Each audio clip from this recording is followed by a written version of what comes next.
신명기서에 보면 하나님께서 이스라엘 백성들에게 명령하신 감사절이 세 가지가 있습니다. 신명기 16장 16절 17절을 보겠습니다. 너희 가운데 모든 남자는 1년에 3번 곧 무교절과 칠칠절과 초막절에 내 하나님 여호와께서 택하신 곳에서 여호와를 배웁되 빈손으로 여호와를 배웁지 말고 각 사람이 내 하나님 여호와께서 주신 복을 따라 그 힘대로 드릴지니라. 이렇게 모세를 통해서 명령하셨습니다. 먼저 첫 번째 이 무교절은 유월절로도 불립니다. 이스라엘 백성이 애굽에서 구원받은 날을 기념하여서 드리는 감사절기가 바로 이 무교절 또는 유월절입니다. 이 유월절은 오늘날 신약시대에는 고난주간과 부활주일로 지키고 있습니다. 두 번째는 칠칠절 또는 오순절이라고도 부르는 맥추절, 맥추감사절인데요. 이 맥추절은 첫 수확을 거두고 하나님께 감사를 드리는 절기입니다. 끝으로 모든 농작물을 다 추수하고 창고에 저장하고 난 다음에 드리는 초막절 곧 추수감사절입니다. 이 초막절은 장막절 혹은 수장절로도 불리는 절기이죠. 그런데 이 중에서 특이한 절기가 이 중간에 들어있는 이 칠칠절로 불리는 맥추절입니다.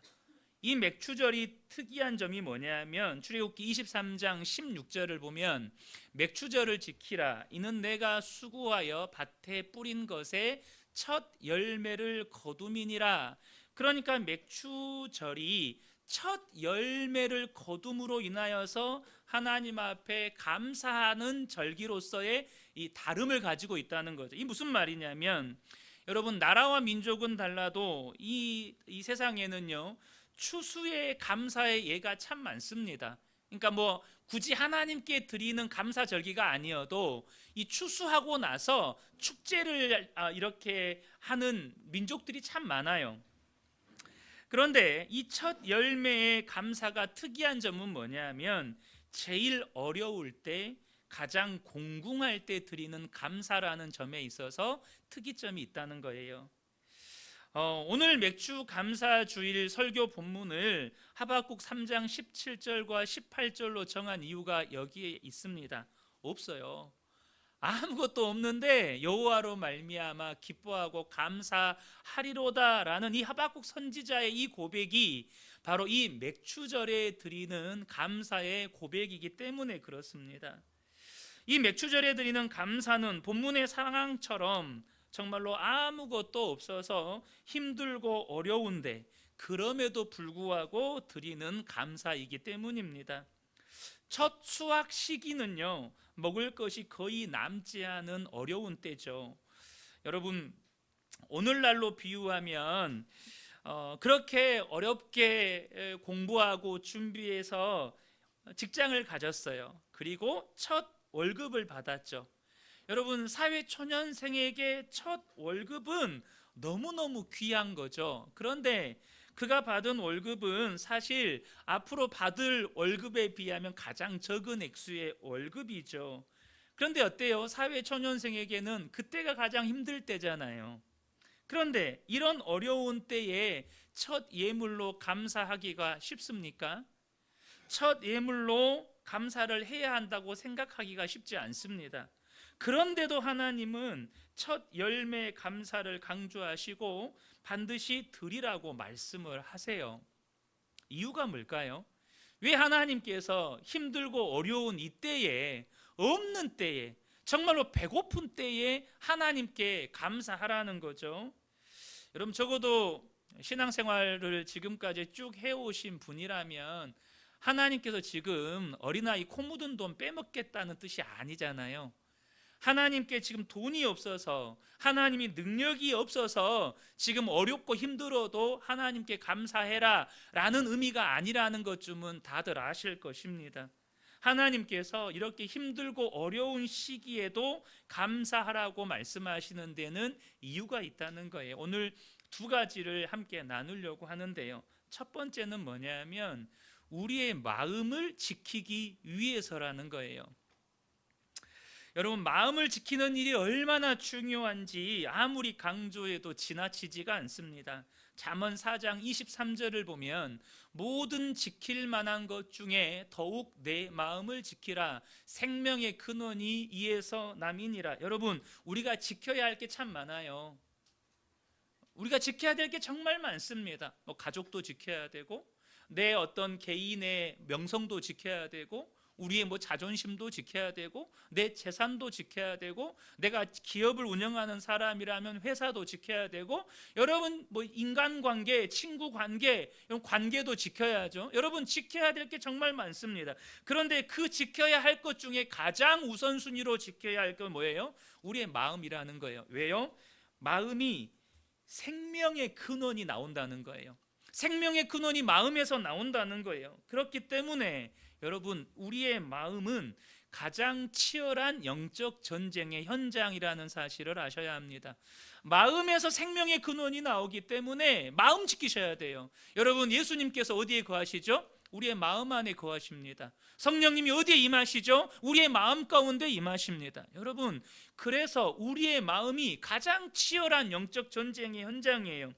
사도 바울 로마서 7장에서 자기 마음속에서 얼마나 치열한 영적 전쟁이 벌어졌고 그로 인해서 그가 얼마나 괴로워했는지를 토로합니다. 로마서 7장 21절부터 24절을 보면, 그러므로 내가 한 법을 깨달았노니 곧 선을 행하기 원하는 나에게 악이 함께 있는 것이로다. 내 속에 선을 행하기 원하는 마음과 자꾸 악에 끌리는 마음이 서로 공존하는 거예요. 그래서 무슨 일이 벌어져요? 내 속사람으로는 하나님의 법을 즐거워하되 내 지체 속에서 한 다른 법이 내 마음의 법과 싸워 내 지체 속에 있는 죄의 법으로 나를 사로잡는 것을 보는도다. 오라, 나는 곤고한 사람이로다. 이 사망의 몸에서 누가 나를 건져내랴. 여러분, 우리의 마음 속에서는 날마다 죄의 법과 하나님의 법이 시도 때도 없이 치열하게 싸웁니다. 치열하게 싸워요. 여러분, 마귀도요, 생명의 근원이 마음에서 난다는 걸 알아요. 그래서 우리의 마음을 사로잡으려고 얼마나 마귀가 우리의 마음 속에서 영적 전쟁을 벌이는지 몰라요. 가룟 유다가 왜 예수님을 팔았습니까? 마귀가 집어넣어준 그 생각을 그가 끊임없이 묵상하면서 그 생각이 그의 마음을 사로잡고 결국에는 마귀가 그 마음을 통째로 아예 자리를 잡아버린 거예요. 그래서 예수님을 팔아 넘기게 됩니다. 그런데 여러분, 언제 마음 지키기가 힘들어요? 우리의 마음 지키기 힘들 때가 언제죠? 없을 때. 이것도 부족하고 저것도 부족한 공궁할 때 우리 마음 지키기가 힘들어요. 여러분, 어떤가요? 우리 부부들끼리 간혹가다 싸우면 어떤 문제 가지고 많이 싸우세요? 돈 문제 가지고 많이 싸우시잖아요. 그렇지 않나요? 우리가 곳간에서 인심난다는 말이 있죠. 사실 이 돈 문제가, 이 공궁함의 문제가, 이 빈곤의 문제가 우리의 애가 빈곤할 때 우리의 마음을 빼앗기기가 너무 쉬워요. 그래서 마귀가 특별히 이때에 우리의 마음을 공격한다는 거죠. 어떻게 공격하죠? 하나님이 은혜로 주신 것들이 아니라 우리에게 허락하시지 않은 것에 우리의 시선을 집중하게 만듭니다. 창세기 3장 1절에서 3절을 보면 사탄이 어떻게 하와를 유혹했는지가 나오죠. 그런데 뱀은 여호와 하나님이 지으신 들짐승 중에 가장 간교하니라. 뱀이 여자에게 물어 이르되 하나님이 참으로 너희에게 동산 모든 나무의 열매를 먹지 말라 하시더냐. 여자가 뱀에게 말하되 동산 나무의 열매를 우리가 먹을 수 있으나 동산 중앙에 있는 나무의 열매는 하나님의 말씀에 너희는 먹지도 말고 만지지도 말라 너희가 죽을까 하노라 하셨느니라. 왜 아담과 하와가 하나님의 말씀에 불순종하여서 선악과를 따먹게 됩니까? 마귀의 유혹에 하나님이 허락하시지 않은 것에 그의 시선을 돌려서 바로 거기에다가 마음을 빼앗겼기 때문입니다. 왜 하나님이 내게 저걸 안 주시지? 왜 내게는 저것을 안 주시는 거야? 그렇게 거기에 마음을 빼앗긴 거예요. 마귀는요, 우리가 힘들고 어려운 시기에, 이것도 저것도 부족한 공궁한 시기에 하나님이 허락하시지 않은 것에 우리의 시선을 집중하게 합니다. 그리고 우리의 시선을 거기에 빼앗길 때 무슨 일이 일어날까요? 출애굽기 15장 22절부터 24절입니다. 모세가 홍해에서 이스라엘을 인도하며 그들이 나와서 수르 광야로 들러서 거기서 사흘 길을 걸었으나 물을 얻지 못하고 마라에 이르렀더니 그곳 물이 써서 마시지 못하겠으므로 그 이름을 마라라 하였더라. 백성이 모세에게 뭐하기 시작해요? 원망하여 이르되 우리가 무엇을 마실까? 물이 없잖아요. 그 없는 것에 마음을 빼앗기잖아요. 거기서부터 뭐가 시작돼요? 원망과 불평이 시작이 되는 거예요. 이 원망하다라는 단어의 원문의 뜻은 투덜거렸다라는 뜻입니다. 그러니까 뭐 엄청나게 모세를 향해서 막 거역하고 대적하고 이런 게 아니라 자기들끼리 수군수군하고 투덜투덜대고 그렇게 불평의 말들을 이렇게 하기 시작했다는 거예요. 그 사소한 원망스러운 투덜거림이 점점 자라기 시작합니다. 그리고 한 1년여 시간이 지나서 가나안 땅을 정탐하고 돌아와서 보고하는 순간에 무슨 일이 벌어지죠? 그 약속의 땅 가나안을 악평하기 시작하고 하나님을 향한 거역으로 폭발하여서 모세와 아론을 돌로 쳐서 죽이려고까지 합니다. 그 결과 이스라엘 백성은 40년을 광야에서 방황하고 출애굽할 때 20세 이상 된 자들 가운데 누구죠? 여호수아와 갈렙을 제외하고 전부가 광야에서 멸망을 당하게 됩니다. 도대체 이스라엘 백성들이 왜 이렇게 처참한 비극을 맞이하게 된 것입니까? 하나님이 잠깐 허락하시지 않은 것에, 하나님이 잠깐 우리에게 주시지 않은 것에 마음을 빼앗겨서 입술의 원망과 불평으로 그 마음을 마귀에게 내줬기 때문입니다. 그래서 여러분, 오늘 우리가 좀 전에 읽었던 잠언 기자 솔로몬이 마음을 지키라고 말하면서 그 다음에 바로 이어서 권면하는 게 있어요. 그게 뭔지 아세요? 잠언 4장 24절을 보겠습니다. 구부러진 말을 내 입에서 버리며 비뚤어진 말을 내 입술에서 멀리하라. 마음을 지키라고 말씀하시고는 곧바로 입에서 뭘 제거하라는 거예요? 구부러진 말들, 비뚤어진 말들을 버리고 멀리하라는 거예요. 이걸 쉬운 성경 번역으로 보면 더러운 말 그리고 거짓말, 더러운 말과 거짓말을 피하고 버리라는 뜻입니다. 여러분, 입술에서 감사를 잃어버리는 건 참 무서운 일입니다.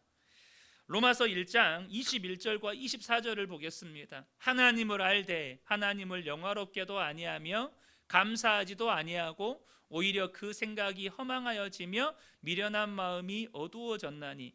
하나님을 알아요. 모르는 거 아니에요. 그런데 뭐를 잊어버렸어요? 하나님을 영화롭게 함도 잃어버리고 하나님께 감사한 마음도 잃어버렸어요. 그러니까 무슨 일이 벌어져요? 24절에 그러므로 하나님께서 그들을 마음의 정욕대로 더러움에 내버려 두사 그들의 몸을 서로 욕되게 하셨으니. 감사를 잃어버린 인생들에게 하나님은 그들의 마음의 정욕대로 온갖 죄악으로 더러워지도록 그냥 내버려 두신다는 거예요.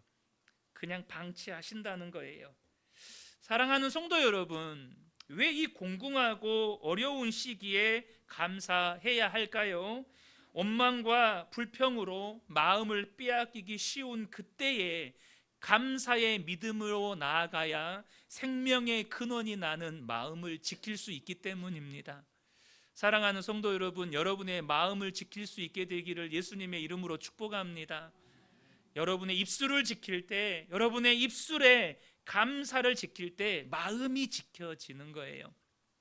두 번째는요, 인생은 하나님의 공급하심으로 사는 것임을 가르쳐 주시기 위함이라는 거예요. 여러분, 사람들이 쉽게 착각하는 것 중에 하나가 먹을 것, 마실 것, 입을 것이 풍족해야 인생을 살아갈 수 있다고 생각하는 것입니다. 그래서 여러분, 예수를 믿지 않는 세상 사람들은 뭘 구하며 삽니까? 마태복음 6장 31절 32절을 보면 그러므로 염려하여 이르기를 무엇을 먹을까 무엇을 마실까 무엇을 입을까 하지 말라. 이는 다 이방인들이 구하는 것이라. 예수 안 믿는 사람은 뭘 구하고 살아요? 더 마시고 싶고 더 먹고 싶고 더 잘 입고 싶고 그걸 구하며 산다는 거예요. 여러분, 인간이 참 똑똑한 것 같지만 어리석은 면이 있어요. 그것은 물질적인 풍족함이 나의 삶과 미래를 보장해 주리라고 착각한다는 거예요. 여러분, 그냥 가정이에요. 여러분이 우연히 재미삼아서 로또 복권 한 장을 샀는데 이게 로또가 아니라 진짜 복권인 거죠. 1등이 당첨이 된 거예요. 그래서 여러분 통장으로 20억이 들어왔습니다. 여러분 어쩌세요? 상상만으로도 즐거우시죠? 통장에 20억이 들어왔어요. 그러면 당장 우리 마음이 어떤 생각이 들죠?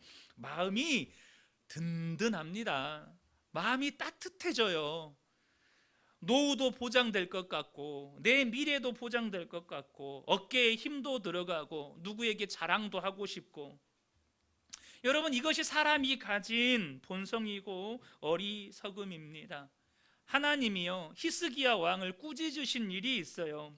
히스기야 왕이 병들었다는 소식을 듣고 바벨론의 왕이 자기의 아들을 사신으로 보냈어요. 그때 자신을 찾아온 바벨론의 사신에게 히스기야 왕이 무슨 일을 하죠? 열왕기하 20장 13절을 보면 히스기야가 사자들의 20장 13절인데 안 고쳐졌네. 제가 읽어드리겠습니다. 히스기야가 사자들의 말을 듣고 자기 보물고에 금은과 향품과 보배로운 기름과 그의 군기고와 창고의 모든 것을 다 사자들에게 보였는데 왕궁과 그의 나라 안에 있는 모든 것 중에서 히스기야가 그에게 보이지 아니한 것이 없더라라고 기록하고 있습니다. 여러분, 히스기야가 바벨론의 사신들에게 이 모든 것을 보여주면서 그가 어떤 마음을 가지고 있었을까요? 여러분, 그거 그렇게 어렵지 않아요. 어떤 마음일까요? 자신의 부강함을 자랑하고 싶은 거예요. 나 이렇게 재물이 많다. 나 이렇게 강한 무기들이 있다. 나 이렇게 강한 군사력이 있다. 그 많은 재물과 무기와 군사력이 나와 내 나라의 안전과 미래를 지켜줄 거다. 여러분, 그런 마음으로 바벨론의 사신들에게 거들먹거리는 거예요. 그런데 여러분 결과가 뭐죠? 열왕기하 20장 17절 18절입니다. 여호와의 말씀이 날이 이르리니 왕궁의 모든 것과 왕의 조상들이 오늘까지 쌓아두었던 것이 바벨론으로 옮긴 바 되고 하나도 남지 아니할 것이요 또 왕의 몸에서 날 아들 중에서 사로잡혀 바벨론 왕궁의 환관이 되리라 하셨나이다. 여러분, 이 히스기야 왕의 모습이 바로 우리의 모습이라는 거죠. 그래서 뭔가 좀 풍족하면 안심이 되고 어깨에 힘도 좀 들어가고 사람들에게 자랑도 하고 싶고. 그런데 이런 반대로 공궁함은 어때요? 여러분이 정말로 지금 공궁할 때 여러분 어떠신가요? 나는 세상에서 실패자 같고 사람들 앞에서는 뭔지 모르게 주눅 들어 있고. 그러니까 여러분 공궁할 때 우리의 입술에서 뭐가 튀어나와요? 원망과 불평과 탄식이 튀어나오는 거예요. 나는 왜 이렇게 가난하지? 우리 부모님은 왜 이렇게 가난하지? 나는 왜 이렇게 가진 게 없지? 이런 불평과 탄식이 우리의 입에서 나온다는 거예요. 그래서 하나님은 우리에게 가르쳐 주시기를 원하십니다. 인생은 먹고 마시고 입을 것이 풍족함으로 사는 게 아니라 하나님의 공급하심으로 사는 거야. 이 땅의 수고와 노력의 산물로 사는 게 아니라 하나님의 공급하심으로 사는 거야. 이거를 가르쳐 주시기를 원하신다는 거예요. 이스라엘 백성들이 그것을 훈련했던 현장이 어디예요? 바로 광야입니다. 그들이 출애굽할 때요 빈손으로 나오지 않았습니다. 성경을 보면 그들이 먼 길을 이동할 것을 대비해서 식량을 다 길 양식을 준비해서 나와요. 그들은 아마도 가나안 땅에 들어갈 때까지 충분한 식량을 준비해서 계산해서 나왔을 거예요. 그런데 하나님은요, 그들의 계산대로, 그들의 생각대로 가나안 땅으로 곧장 인도하지 않으셨습니다. 그들이 준비한 곳으로 가나안 땅에 이르게 하지 않으셨다는 거예요. 한 달 반 정도 기간이 지나자 준비한 식량이 다 떨어집니다. 그 둘째 날 15일째 되는 날 무슨 일이 벌어지죠? 그들이 먹을 것이 없어서 모세와 아론을 원망하기 시작합니다. 하나님이 어떻게 하십니까? 바로 그들을 위해서 하늘에서 만나를 내리십니다. 목이 마를 때는 샘으로 인도하시고 반석에서 물을 내십니다. 고기가 먹고 싶을 때는 하나님께서 하늘에서 메추라기를 떨어뜨리십니다. 그들은 40년 광야 생활을 하는 동안에 그들의 먹고 마시고 입는 것을 위해서 어떤 수고를 한 적이 없어요. 오직 하나님이 공급하신 것으로 그들은 먹고 마셨습니다. 그런데 참 재밌는 건요, 광야 40년의 공급하심이 먹고 마시는 것으로 그치지 않는다는 거예요. 신명기 8장 4절을 보면 이 40년 동안에 내 의복이 헤어지지 아니하였고 내 발이 부르트지 아니하였느니라. 하나님은요, 의복과 신발까지도 40년 동안 공급하셨습니다. 40년 동안 입는데 옷이 닳지를 않아요. 신발이 닳지를 않는 거예요. 그런데 이 40년 광야 생활이 끝나고 가나안 땅에 입성하여서 첫 수확을 거두게 되자 하늘의 만나가 그쳐요. 여호수아 5장 11절 12절입니다. 6월절 이튿날에 그 땅의 소산물을 먹되 그날에 무교병과 볶은 곡식을 먹었더라. 또 그 땅의 소산물을 먹은 다음 날에 만나가 그쳤으니 이스라엘 사람들이 다시 만나를 얻지 못하였고 그 해에 가나안 땅의 소출을 먹었더라. 이제 가나안 땅에 들어가서 첫 소출을 거둬서 먹는 그 순간, 그 다음 날부터 만나가 그치기 시작해요. 그런데 이때 우리가 착각하기가 쉽다는 것입니다. 만나는 내가 수고한 것이 없이 하늘에서 내린 것이기 때문에 하나님이 공급하신 것이라고 인정이 돼요. 그런데 가나안 땅의 소출은 어때요? 내가 수고하고 땀을 흘려서 거둔 것이기 때문에 나의 수고와 땀의 결과물이라고 우리는 생각을 해요. 그게 우리의 착각이라는 것입니다.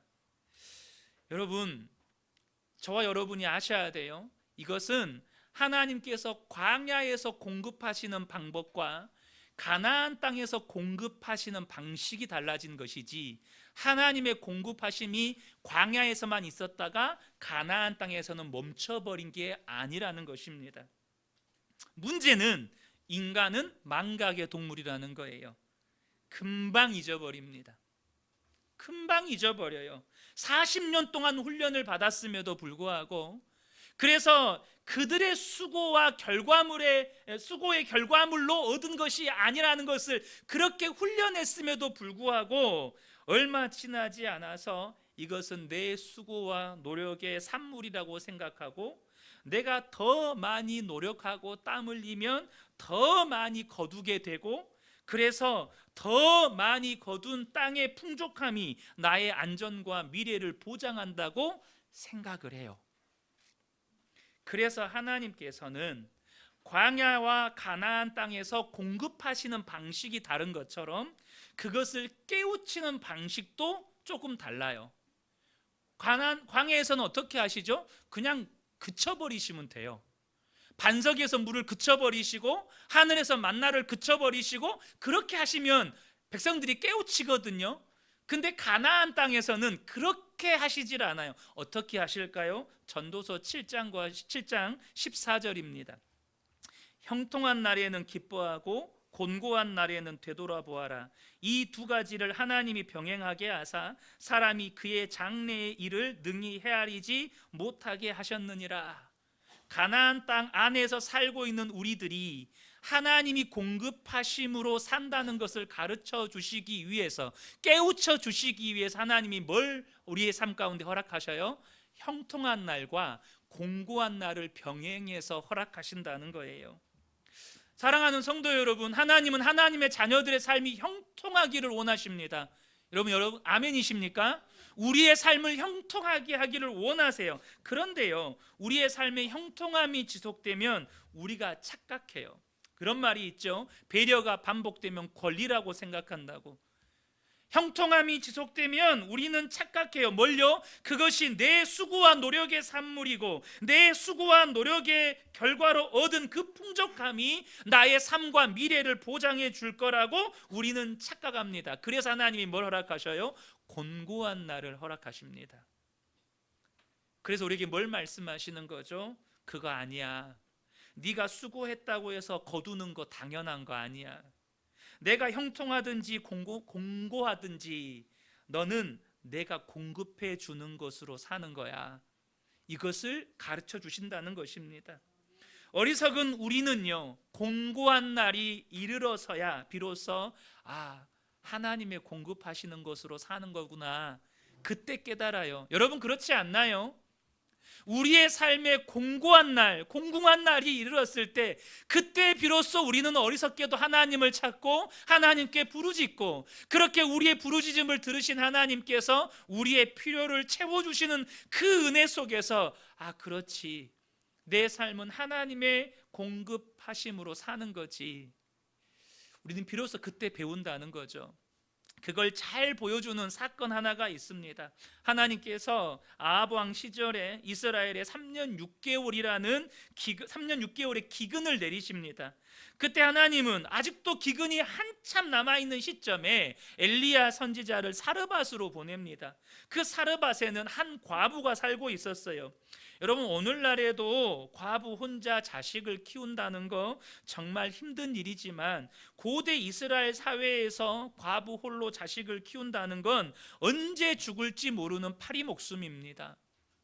그런데 기근은 이 과부와 그의 아들을 더욱 궁지로 몰아넣습니다. 이 과부에게는 자신과 아들이 겨우 한 끼 먹을 분량의 가루 조금과 기름 몇 방울이 전부였습니다. 그런데 하나님께서 그 과부에게 엘리야 선지자에게 먹을 것을 주라고 명령하셨다는 거예요. 엘리야는 그 말씀을 과부에게 전합니다. 그런데 그 명령을 받은 과부가 어떻게 반응하죠? 과부는 남은 것 먹고 이제 아들과 함께 죽으려고 했어요. 그런 공공한 상황에서 과부는 하나님의 말씀에 순종하여서 엘리야를 위하여 빵을 만들어 대접을 합니다. 그 결과가 뭐죠? 열왕기상 17장 15절 16절입니다. 그가 가서 엘리야의 말대로 하였더니 그와 엘리야와 그의 식구가 여러 날 먹었으나 여호와께서 엘리야를 통하여 하신 말씀같이 통에 가루가 떨어지지 아니하고 병에 기름이 없어지지 아니하니라. 여러분 무슨 일이 일어난 거죠? 사르밧 과부와 그의 아들은 하나님의 공급하심으로 이 3년 6개월의 기근을 통과합니다. 하나님의 공급하심으로 그 공공한 때를 통과하게 돼요. 왜 하나님은 우리가 없을 때, 공공할 때 감사하라고 말씀하시는 것이죠? 여러분 우리의 코 묻은 돈을 하나님이 빼앗기 위함이 아닙니다. 이를 통해서 우리의 삶 전체가 하나님의 공급하심으로 사는 것임을 가르쳐 주시기를 원하시는 거예요. 나아가 이 사르밧 과부처럼 감사로 말미암아 하나님의 은혜가 더하여 넘쳐서 이 3년 6개월에 정말로 수많은 사람들이 죽어 나자빠지는, 정말로 우리가 90년대에 저 북한의 고난의 행군 때 얼마나 많은 사람들이 굶어 죽었어요. 3년 6개월의 가뭄은 여러분 사르밧 과부에게 그런 시간이었습니다. 그런데 그런 문제도 하나님의 은혜가 더하여 넘치니, 하나님의 공급하심이 더하여 넘치니 돌파해 나가는 거예요. 그리고 어떻게 돼요? 우리의 삶을 통해서 하나님이 영광 받으시는 거예요. 고린도후서 4장 15절에 이는 모든 것이 너희를 위함이니, 여러분 기억하시면 좋겠습니다. 공공한 시기에 하나님이 왜 우리에게 감사하라고 말씀하셔요? 우리를 위함이래요. 감사하라는 말씀이 우리를 위함이래요. 많은 사람의 감사로 말미암아 은혜가 더하여 넘쳐서 하나님께 영광을 돌리게 하려 함이라.